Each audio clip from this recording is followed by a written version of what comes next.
Hello and welcome to the Inside Social Work podcast, a podcast that aims to inspire, engage and connect social workers with other social workers and allied health professionals doing interesting and amazing things across the world. I'm your host, Marie Vakakis. Thank you for listening and I hope you enjoyed today's podcast episode.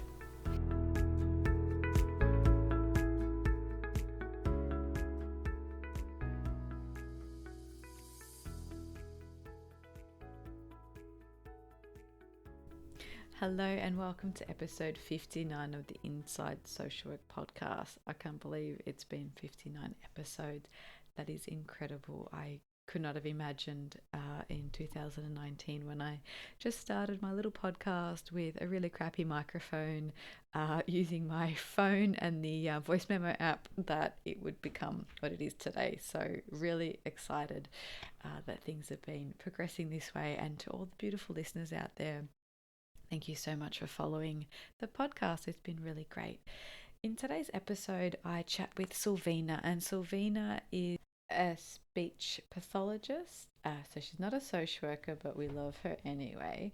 And she has founded, or she's the founder and director of Purple Carrots, which is a speech and drama studio. And check out their Instagram page because it is super cute. There are some beautiful videos of the participants absolutely having a ball in her workshops. It's really sweet to watch.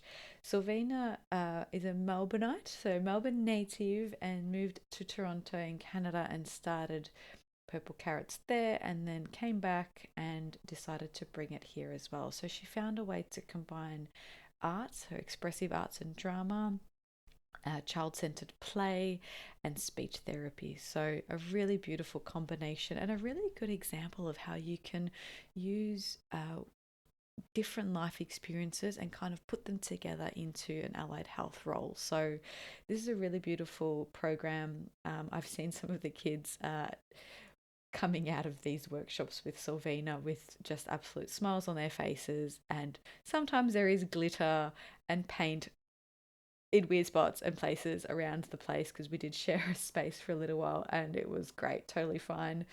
So I hope you enjoyed this episode with Silvina. Hello and welcome to the Inside Social Work podcast. Today I'm interviewing Silvina D'Alessandro, a speech therapist here in Melbourne, which is super exciting. Welcome, Silvina. Hi, thank you. We were just having a chuckle about our dogs, hopefully not barking. So let's see if we can get through this. Did you want to chat a bit about your background? So speech therapy is quite broad and a lot of our listeners might not know all the different things it entails. So I'd love to Mm, hear from you. What's your speech therapy journey been like, and kind of what is it that you do at the moment? sure. So I've had quite a colourful career, I would say. Definitely not a linear one. I graduated from speech in 2006, and then after working as a speech therapist at a special developmental school for a year, so I've always worked with children. So in speech therapy, you can specialize in children or adults, and there are many different fields. So you can do fluency focus, language, speech, pragmatics. And so in my first job, it was a little bit of everything because I was the sole speech therapist at the school. And I worked there for a little while and then actually went on to study acting at the National Institute of Dramatic Art in Sydney. So moved to Sydney, did that for the 3-year degree and stayed in Sydney for about 7 years, being an actress and working as a speech therapist and a kids entertainer and a drama teacher. And then I thought this is the time to try something completely different. And I moved to Toronto for what ended up being almost 7 years. And when I was in Toronto, I studied expressive art therapy, which is another 3-year degree. And then the winds changed and I moved back to Melbourne in 2020 and studied play therapy, child-centered play therapy specifically. So Yeah, so what I do now is work as a speech therapist, a child-centered play therapist, and I run an inclusive drama program called Purple Carrot's Drama Studio, and yeah, that studio is a combination of all the things that I've learned along the way, and really it's a representation of my passion, which is really helping children and adults improve their social communication through the arts with a primary focus on drama. That's amazing. So interesting. I didn't know that you studied theatre like in the middle. Yeah. I thought must have been one came first, but it was a sort of, wow. Yeah. Amazing. It jumps around, and they all have the question, I think, of what it is to be human threaded through. That's how I like it. And communication. I think communication and what it is to be human are threaded through all of those different career paths. What are some of the things how can drama facilitate communication and growth, and how does that sort of align with speech therapy? I mean, and allied health in general. I think what's been really useful for me as well is to see that there's a lot of overlap in what we do. And because as a system and an environment, if you're working with families or children, we all overlap. We end up working so closely with other allied health professionals. What would lead someone to doing a program like that or participating? Like, what sorts of things does it support? Yeah, so when I started working as a speech therapist, we're trained to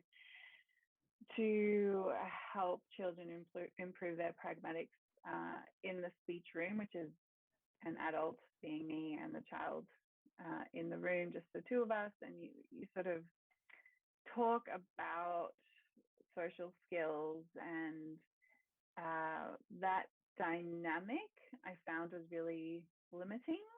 So even though a child might understand a certain, let's say, social norm, for example, ask to borrow a marker if you want it rather than snatching a marker off someone else's hand, they might understand the concept of that.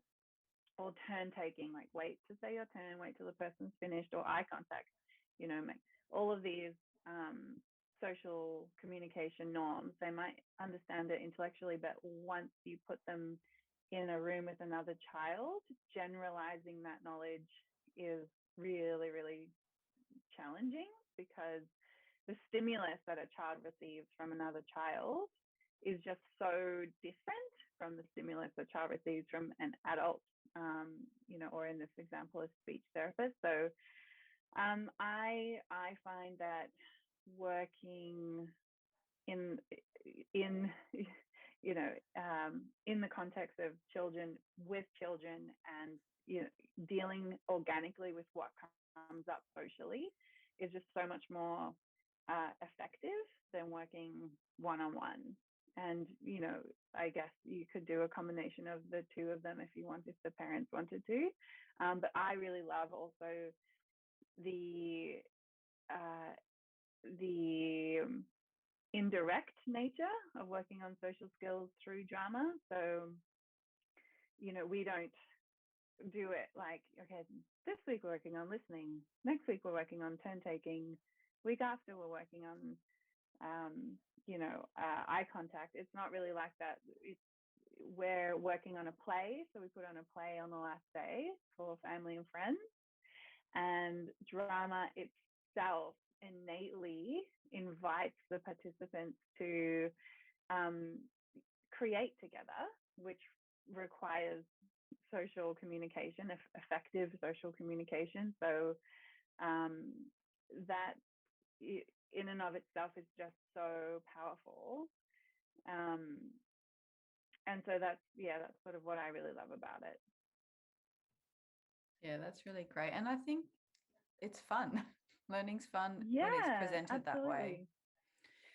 Absolutely. Yeah, and interacting socially for the most part, needs to be fun and motivating for the children to feel more confident in doing it and want to come back and want to make and keep friends.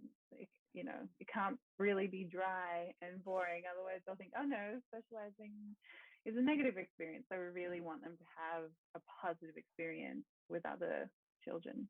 Yeah. There was a word you used before that I'm not familiar with, around the type of, you said something around when speech therapists work with children, something around a type of language. Was it tempered language? What?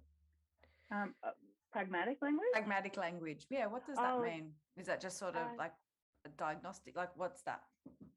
Sorry, yeah. So it's just essentially non-verbal language, so social communication that isn't verbal. Mm-hmm. So that will be all of those social skills. So for example, many autistic individuals struggle with pragmatic skills. So that might just be when it's your turn to stop talking, when you might, topic maintenance, turn taking, body language, all those sorts of things that are almost secret rules in interaction, in social interaction, that can be really challenging for some autistic individuals. And so, yeah, drama again is just so directly beneficial in that way, because if you're doing a scene with somebody and their body is facing away from you, the story that that's telling is going to be really different to whether they are facing you. And so we might talk a little bit about that without necessarily any right or wrong, or just be curious. It allows for a platform for curiosity, because we might say, I wonder what the audience might be thinking about what this person is thinking or feeling if their body's facing away from their communication partner, and problem solving together as a group when it's come up in play, rather than saying, today we're going to work on body language, that kind of thing. Yeah. Okay. Awesome. And how does that fit in with? So you said it's an inclusive drama group. So you're inviting children of all different ages. What are some of the ways in which you're also, because I know that there's a lot of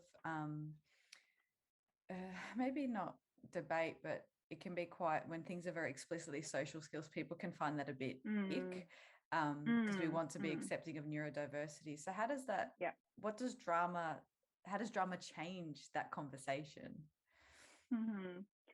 Yeah, it's a really good question.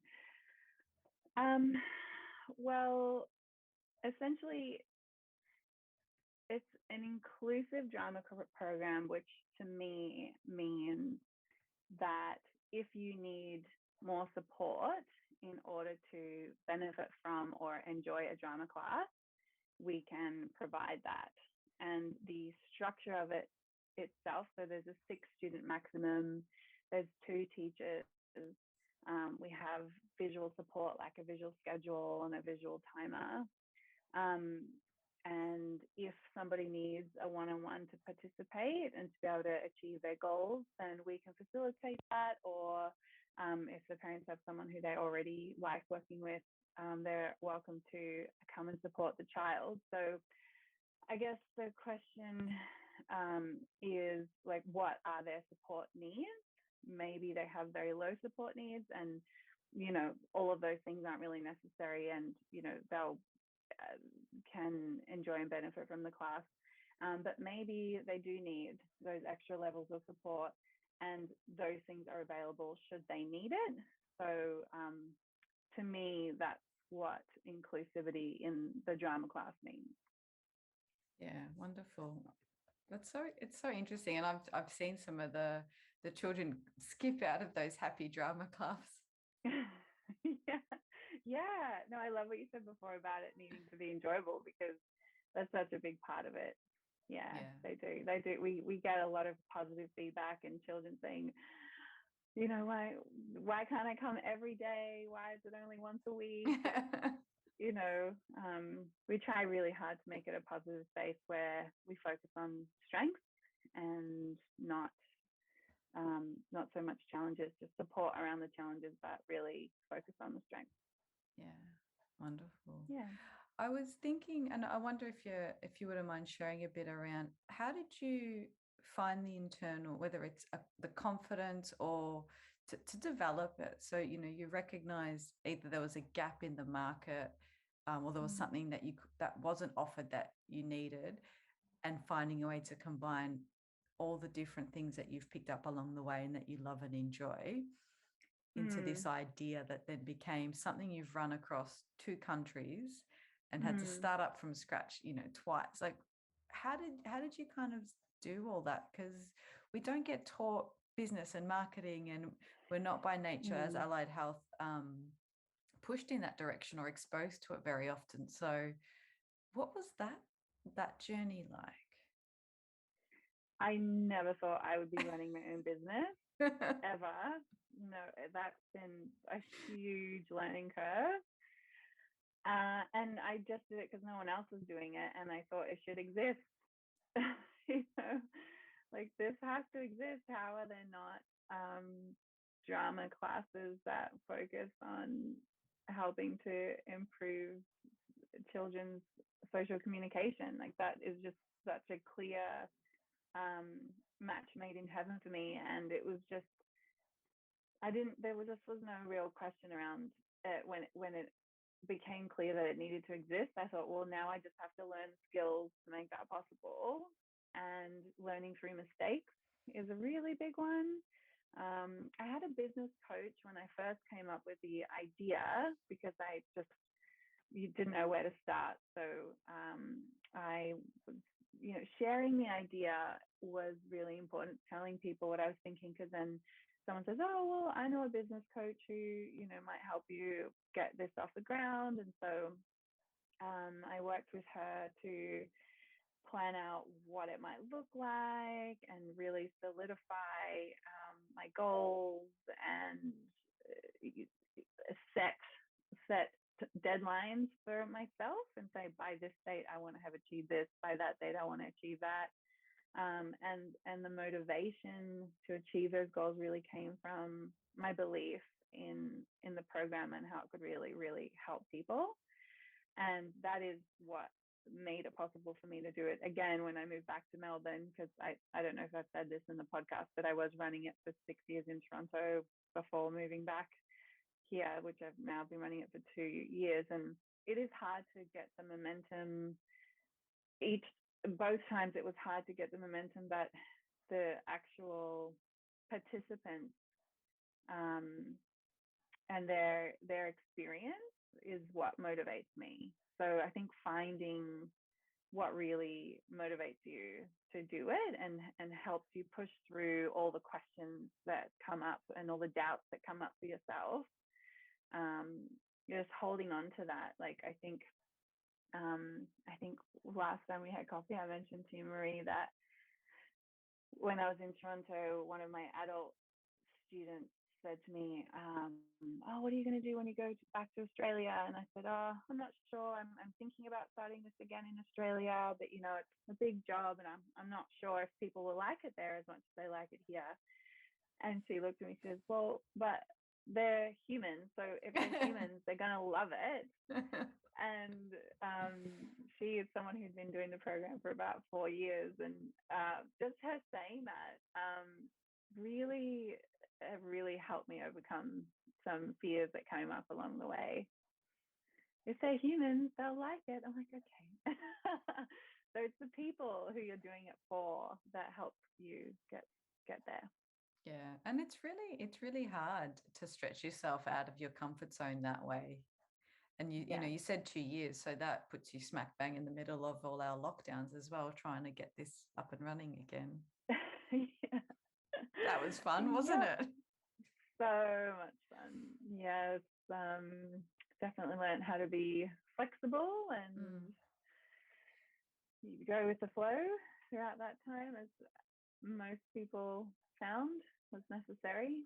So I'm glad that we're back to some kind of consistency now. I think we all are. For those listening, we have a lot of, I mean, we're mostly social workers, but of other allied health, other allied health practitioners sometimes listen as well. What are some things that, if you're working with children, if you're working in schools, without having to cross over into a whole speech therapy qualification, what are some ways that those working with children in particular can use this example that you've sort of talked about of finding a way to teach pragmatic language, but it comes up subtly through like the creating of the final production? What are tips or tricks or ideas that you have for those who work with that age group of just extra ways they can be creative to engage children?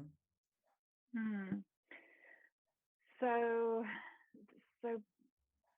incorporating some reflective responding is a really good way to help children become more aware of their own feelings and the feelings of others. Can you give me an example of what that would be? Like, what's reflexive responding? Sure.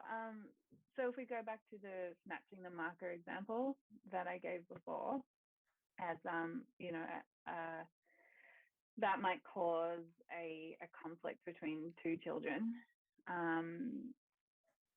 So instead of jumping straight to the rule and saying, don't snatch, and maybe then going straight to a punishment, for example, responding with empathy to that child and saying, you want the marker. It's hard to wait for your turn to get the marker, and seeing what their reaction is to that response. So we do this constantly throughout a whole drama class, reflectively responding to feelings and thoughts. Probably one of the main ways that we teach increased emotional awareness throughout the class. And just wait and see what that is. And sometimes just being seen with empathy by an adult is enough to stop the behavior and give that person some insight into maybe getting a little bit closer to naming a feeling, and then being able to make choices around their behavior to have more awareness of their feelings. So it's a simple, so hard to wait your turn, you really want the marker. And then if you feel that you need to set a limit, saying something like, and we don't snatch markers, and then you can offer an alternative after that. So what I'm talking about is a little bit more coming from the child-centered play therapy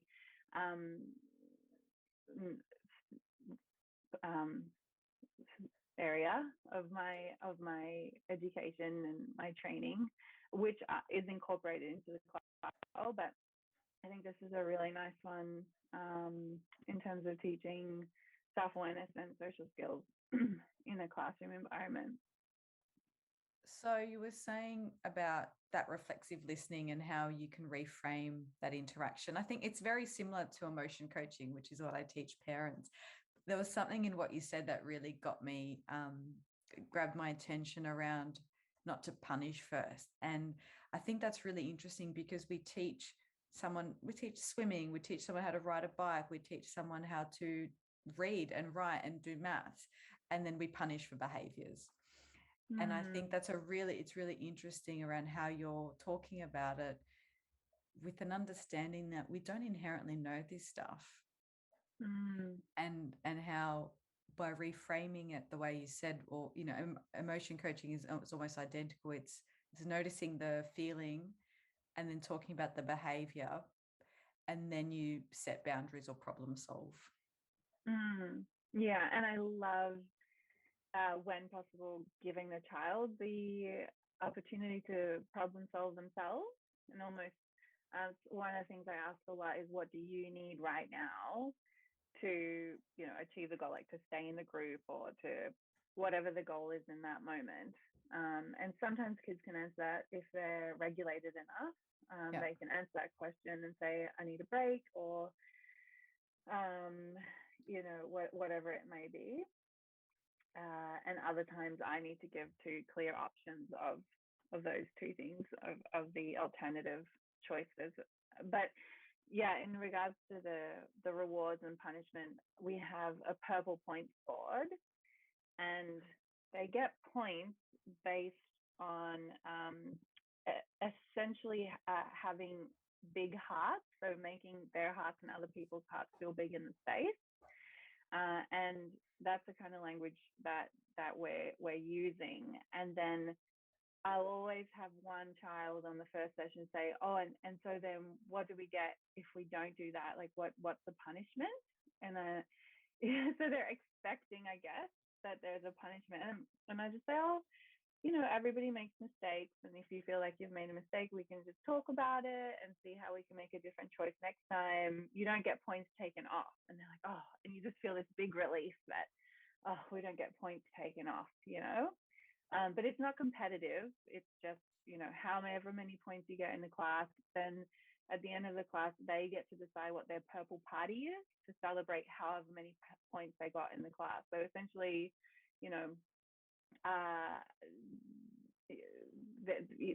they do like a dance party or an art party or that kind of thing. And so positive social communication will be rewarded by a positive social experience is the subliminal message there. I love try that. to stay away from physical, like, material rewards, because I don't think they work. And the value of physical rewards lessens so quickly. So they might be excited about a lucky dip box after the first class, but certainly not after the fourth class. And that we really want to encourage that intrinsic motivation. I love that purple heart, like purple. What was it? Purple points for big hearts. Yeah, purple points for big hearts. Yeah, and that's like how. And so we talk about how do you keep your own heart big in the space, and how do you help other people's hearts stay big, and what, and it's language we can go back to. So if somebody hurts somebody's feelings, and it can be part of the reflective responding, like, oh, noticing your heart's a bit small right now, like what can we do to help Samantha's heart feel bigger, or asking her, what do you need for your heart to feel bigger right now? And that's, I really like it, because you can also talk about what your body, is your body tight when you have a big heart, or is it nice and relaxed and open when you have a big heart, and thinking about that body awareness for ourselves. Yeah, it's really great. Yeah, it's really teaching that emotional attunement and expressing needs. So hopefully then going home and saying this, I'm feeling sad, or my heart feels small, and I'd love a hug or a cuddle, or I just need to play in my room for a bit, like really helping individuals figure out what essentially is regulating or self-soothing. Yeah. And actually, feedback I get often from parents is, oh, they've started talking about their feelings more at home since doing the drama class. And I think that's really motivating feedback for me, because that's the beginning of the ability to make a choice around behavior and feeling empowered to be how you want to be.